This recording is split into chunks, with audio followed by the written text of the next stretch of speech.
Welcome to this tutorial. I aim to show you how to structure your answer in order to maximise your marks, especially on a 30-mark question.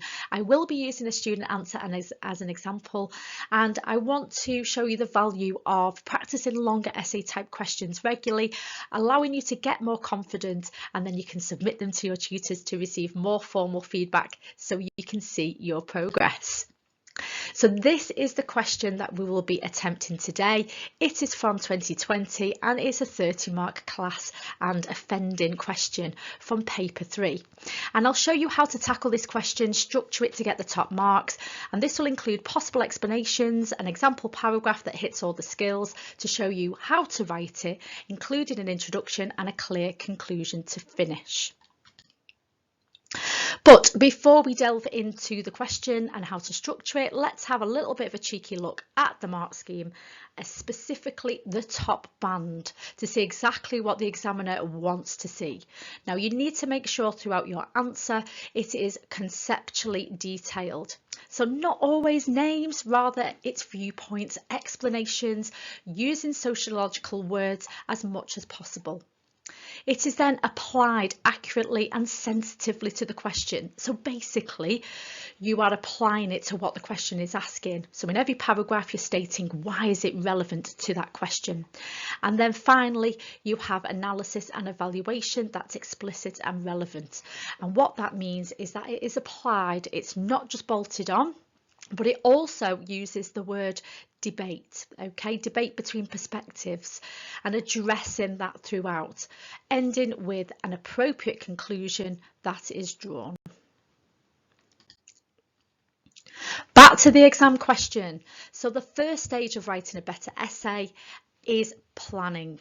So you need to be spending at least 3 minutes to 5 minutes reading the item through and then the question.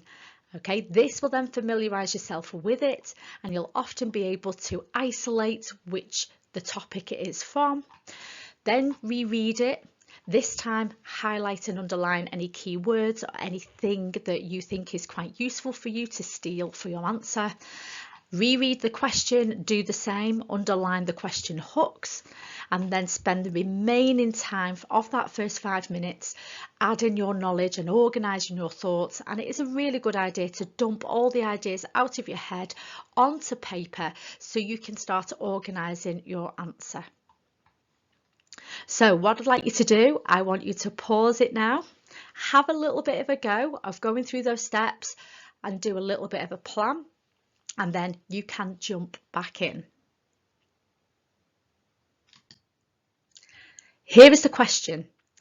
It's asking you to apply material from the item, and that's going to be our starting point.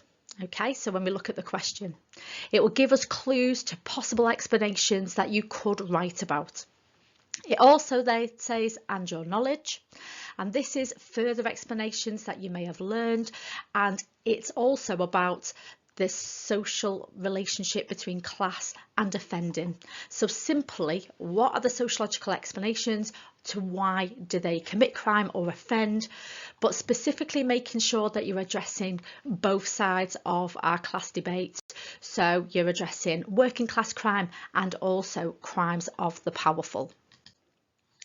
When we start to have a little bit of a look at the item, you have got some clues. So, for example, you can pick out about official statistics. They are a social construct. They're based on the actions and interactions of the social actors that are involved, such as the police, the criminal justice system, and the offenders. You have also got this idea that offenders come from deprived areas. You could possibly link that to subcultural theories, maybe Cloward and Olin, who argue that there is blocked opportunities. Or even your left realist, those that are unemployed and have limited educational qualifications, could be pointing at Cohen's boys and status frustration of the working class. It hints at crimes of the powerful, and they don't appear on crime statistics, but we don't want to jump to that first. We need to be explaining why they are offending, why crimes of the powerful exist. Why do they commit those crimes? And then you can then analyse why do they not appear in crime statistics. And with these crime statistics, you could then talk about labelling theory, Cicerel, and typifications. Second paragraph shows about functionalist and your mainstream goals. So you could be talking about Merton strain theory, and other sociologists who talk about selective law creation and enforcement is again Marxist, and labelling theory again. As a summary, as a bit of a checklist, here is some of the possible sociological explanations you could be writing about in a class and crime answer. And I've labelled them as AO1 because there are basically our sociological explanations. We've not really done anything with it yet. And I'm going to talk about how you might hit your AO2 and AO3 as we go through the tutorial. So there's a range of explanations that you could look at. Labelling theory, Marxist theory, functionalist and subcultural theories, realist, neo-Marxist and differential association, for example. So what about an introduction? To do one or not? Well, in academic writing, it's really useful for you to be able to write an introduction, especially if you're going to uni and you will be submitting essay assignments.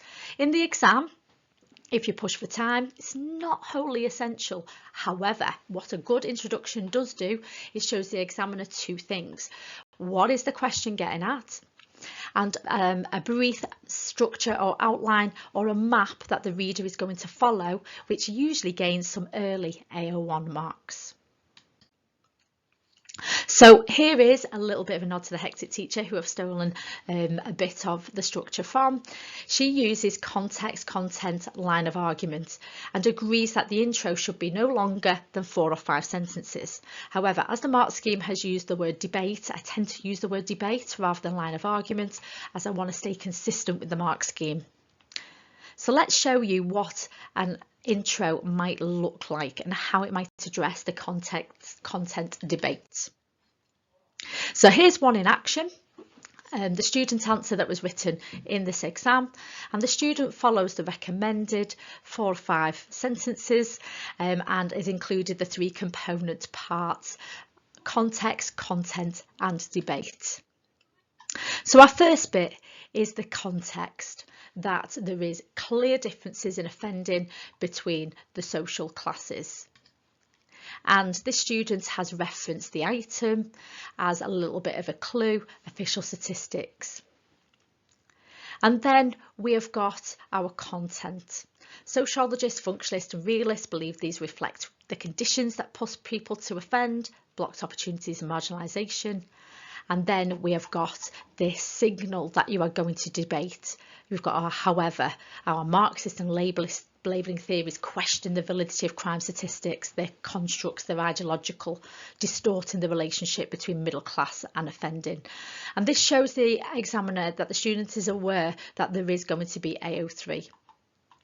And you want to try and use the words from the question as well, because it's about class and it's about offending, and that's what we want to really know about. Now your main body, I'm drawing again from the hectic teacher, should be about 5 or 6 explanations. Use the checklist that I've shared already, and that might seem like a lot, but in this topic there's absolutely loads you can write about, and each paragraph should take a different sociological explanation, as that's what the question's asking for. Some of these may be drawn from the item and others from your knowledge, and this will give you a good breadth of knowledge for the topic area, but it will give you the opportunity to explain it fully, showing analysis and evaluation and application. And remember, you only have 45 minutes to answer this question, and by doing your plan and a little bit of an intro, you might be 10 minutes in. So here's the paragraph structure that I use, and I'm drawing on a multitude of sources that I've acquired over the last 17 years. Is it been that long? Oh my, I have been teaching, and different teachers apply different structure. So I've come across like Peck, Peckwer, Peel, PA, but really all they're doing is making sure that you address some AO1, some AO2 and AO3.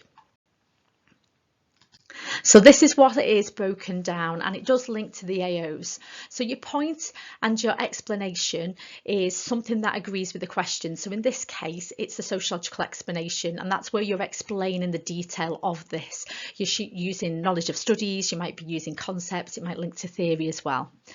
And then you're going to hit your AO2, which is your reply, and that's where you're applying it to the question. So in particular, you're not just going to say this causes a relationship between class. You're going to be specific. You're going to say, well, this causes working class crime, or this explains middle class crime or crimes of the powerful. So you might want to use the wording of the question, and you might want to use specifically offending, for example. Now your comment is it a solid explanation? Can you look at it from a different angle? So if you're talking about working class crime, you might do a comparison with middle class crime. Would the explanation change, or can you break it down a little bit more slightly?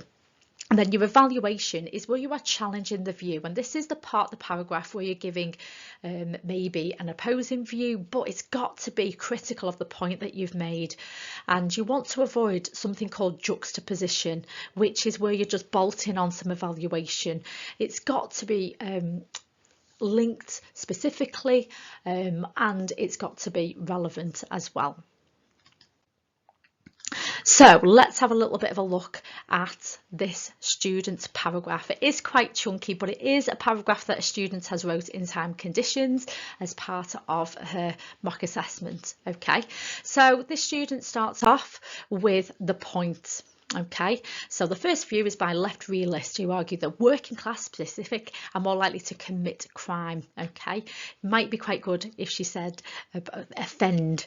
Okay, but she refers to the item that most convicted offenders are more likely to be unemployed and have limited educational qualifications, and she goes into our left realist explanation. Okay, so now we're continuing with the AO1 and we're explaining the different ways in which these working class are more likely to offend. So marginalisation, exclusion, unemployment, relative deprivation, media, consumer culture of this materialistic items, and as a result, working class feel more deprived compared to the middle class.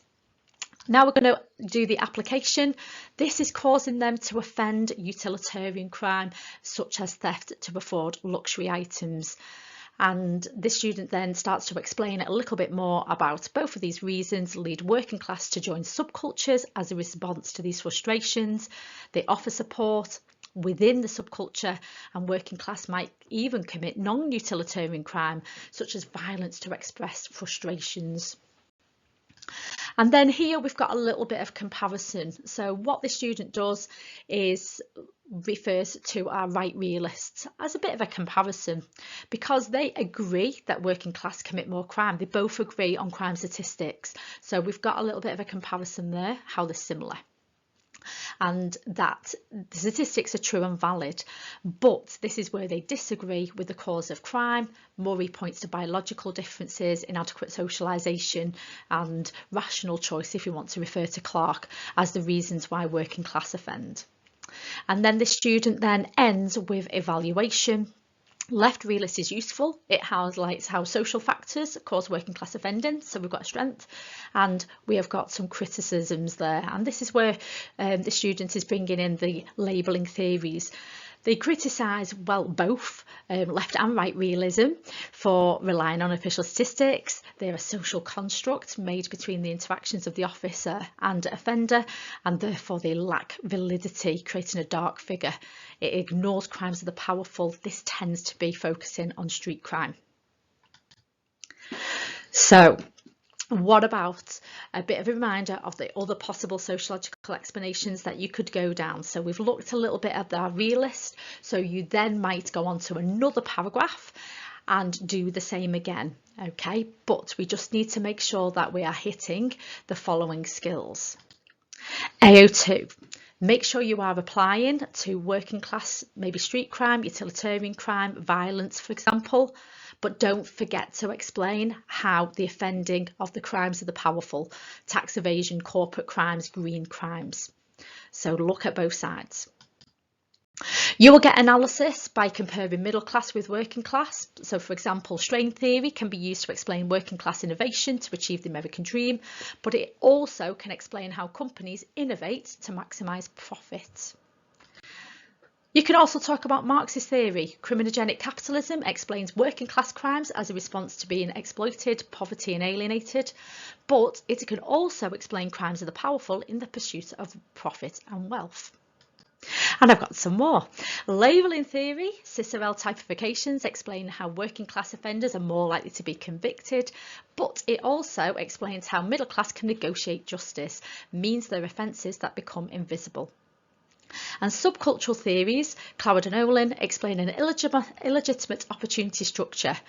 Certain crimes only appear when the opportunity is there, and this is where then you can compare, so you're breaking down the explanations and you look at it from different angles, how that in where there is lots of organised crime, criminal subcultures exist, where there is loose connections and a high turnover of people, there might be conflict, and where there is limited opportunity for both of those, there might be an increase in retreatist subcultures. Finally, what about evaluation? So here's some of the evaluation points that you could be using at some point in your essay. So determinist. Quite a few of these explanations are quite causal. So what that means is that capitalism will cause crime, labelling causes a self-fulfilling prophecy. And what some sociologists would argue is that people can reject these labels. It's not always that straightforward cause and effect. Quite a few of the explanations that we've looked at looks at working class street crime, and this ignores crimes of the powerful. Class and crime assumes a profit motive, but what about crimes of passion, violence and other types of crime? We can also question the validity of crime statistics. If you were looking closely on the Marx scheme, it does appear. So the invisibility of corporate crime leading to that dark figure. What about crimes in non-capitalist societies or low crime rates in capitalist societies? And finally, create the debate. Not all explanations agree. So we've got our intro, we have got an example of a paragraph and some ideas of other paragraphs that you can be writing about, and then your conclusion. This is to tie your answer together. It gives you an opportunity to give a brief overview of the main ideas, but to address the debate. And again, 4 or 5 sentences max, and just make sure that you are very straight to the point. So here we go. To conclude, there is a range of explanations attempting to show the relationship between class and crime, a very clear link to the question. We've then started to just list them: criminogenic capitalism, marginalisation, deprivation, inadequate socialisation, blocked opportunities. All these explanations acknowledge that working class appear to offend more, according to statistics, but they disagree to whether this is due to higher offending or the lack of reporting for middle class and crimes of the powerful. Therefore, to fully understand the relationship, we need to consider possibly a combination of explanations. And what I've done there is I've made a little bit of a judgment on balance of all the sociological explanations that I have looked at. So just to summarise, you've got an introduction, main and conclusion. Make sure your structure is consistent, hitting AO1, AO2 and AO3. Your skills are equally balanced throughout, and just a bit of a nod to the student's answer that I looked at. It was a full answer, achieved top band marks. It was sound and detailed knowledge, sophisticated, appropriate application, explicit analysis and evaluation. And just to finish, a few references that I used: your hectic teacher for a valuable resources, so please check out our website. And I've also looked at How to Write Better Essays by Bryan Greetham, something that you could probably pick up from Amazon. And just to finish, massive thank you for watching. If you found it useful, please click the like. Any questions or comments, pop them below, and check out some of the other videos that I've got, such as how to avoid juxtaposition, and there is quite a few from this 2020 series for paper 3 also for you to check out. Have a great day, everyone. Bye.